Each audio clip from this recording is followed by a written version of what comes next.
So for this video, I want to talk about the things I enjoy about Doom SnapMap versus the campaign. The campaign is generally considered to be the creme de la creme of the game, but Doom SnapMap is the glue of Doom 2016. You can beat the campaign, but you can never beat Doom SnapMap because there's just way too many content for you to be able to experience them all. And it's obvious that id Software made SnapMap to be the thing that keep people playing this game for many years. I put a good amount of my life into this game, mostly playing the campaign and SnapMap for 8 years straight, and I did play some multiplayer every now and then, so I figured this video might be an interesting one to make, so let's get to it. Obviously, the first thing that SnapMap does do better than the campaign is the replay value. Like I said, this mode is really designed to keep you playing the game because you can make your own levels or play other levels from many authors. In campaign, the replay value is not bad, but once you've played it enough, it does get kind of old. Some people like to do challenges like I do, no BFG and no siphon grenades at times to keep it more interesting, but the fact that you have to make these rules pretty much proves my point. SnapMap is just king when it comes to replay value. So many different types of maps to play, so many campaigns, and it's really a mode where if you dive yourself deep into it, you'll find yourself never wanting to get out of it, if that makes any sense. The second reason is the co-op functionality. Co-op in Doom SnapMap is a lot of fun if you can find the right maps. Back in Doom 2016's prime years, it was a lot of fun to play co-op modes because back then you were able to find public matches, and I always enjoyed playing them. I also played a decent amount of co-op maps with friends too, and I do miss those days. Those days were a lot of fun, and it does show you the potential that New Doom can be a great cooperative experience, which I don't even know if the Dark Ages will eventually make an official co-op-like mode, but who knows.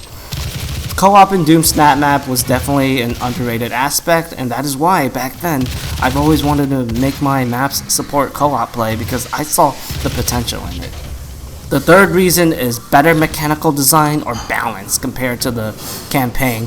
Doom 2016's campaign is kind of a hot mess in terms of balance. Some weapons are way too strong, same thing with the runes, and of course imps are the most deadliest enemy in the campaign, which is just weird if you think about it. But in SnapMap, I think it has better overall balance between the player and the demon AI. There's no such thing as siege mode in SnapMap, so you cannot just abuse that mode with rich get richer rune like in the campaign, and imps are not stupidly accurate in SnapMap, so that's good because imps in the campaign, they're literally hit scan enemies, and I always thought that was just silly. I'm also judging the campaign gameplay balancing on Nightmare because it's really what I play on, or Ultra Nightmare. So in SnapMap, I think it's much easier to create a more balanced experience between the player and the demon AI because it doesn't include a lot of the quote-unquote issues from the campaign.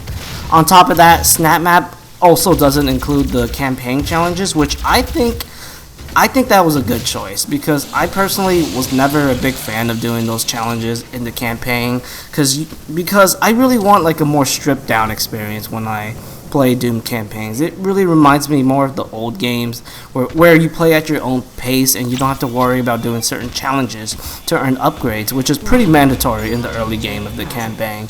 It always felt kind of chory, if you get what I mean.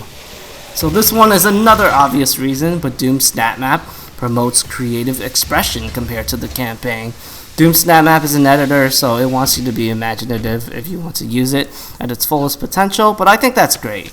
It's always fun to try to make levels that can hold its own against the official maps, and the beauty of Doom SnapMap is it's almost like training you to be a game designer in a way.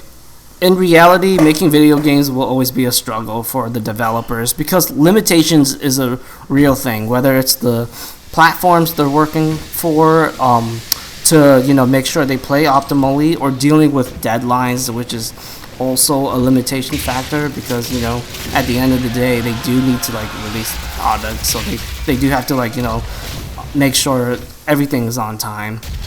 I think for people that want to be serious game designers or level designers, I think Doom SnapMap will definitely teach you those skill sets way better than the campaign will ever do, although you can definitely learn some stuff from playing the campaign a lot too. Trust me, I sure did when I was working on my campaigns. So for the fifth reason, and it's the last one, is Doom SnapMap is a big and healthy promotion of quick switching. I personally love quick switching in New Doom. I think quick switching was like the right call for this game. You know, quick switching, like my very first taste of quick switching in FPS games in general was the original Quake. I remember when I kind of realized like you could switch weapons instantly, and I remember I abused that to my fullest extent. And you know, back in the original Quake 1 days, it was kind of like basic, but in this game, like I just love how there's all these different weapons and different weapon mods that really kind of like create this sort of like player expression in a way.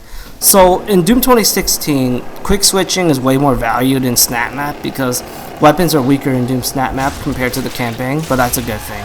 That means you need to learn how to quick switch properly to survive hard fights. In the campaign, you just abuse the siege mode, which meant you can mask your quick switching abilities, or abuse the mastered SSG, which also means you can mask your quick switching abilities. But in Doom SnapMap, it's essential to learn it for survivability, and there's a lot of depth to it. Like I said, there's so many different weapons you can use within Doom SnapMaps, and then try out like different weapon mods. So there's a lot of like skill expression, for the lack of a better word, and that does make Doom SnapMap a bit more interesting to play for me in the long term. That's pretty much it for the video. I'll try my best to stay more active because I do want to make more content for you guys to watch, but life is getting in the way right now, so just be patient, please. Before the video ends, I got some big stuff coming up, so stay tuned for it because I think you guys will like it. Thank you for watching, everyone, and have a wonderful day.